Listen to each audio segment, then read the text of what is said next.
В завершении выпуска к новостям спорта. В Удачном Мирнинского района завершилась спартакиада, посвященная Дню защитника Отечества. В каких дисциплинах соревновались участники, расскажет Анна Кузнецова.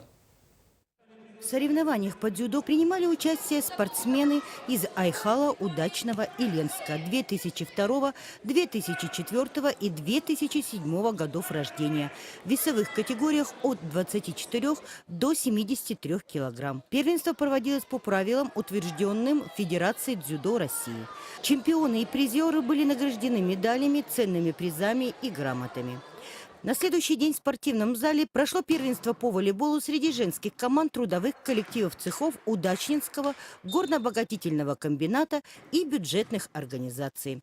Соревнования проводились по круговой системе по действующим правилам Всероссийской Федерации волейбола. Победители определялись по наибольшей сумме набранных очков.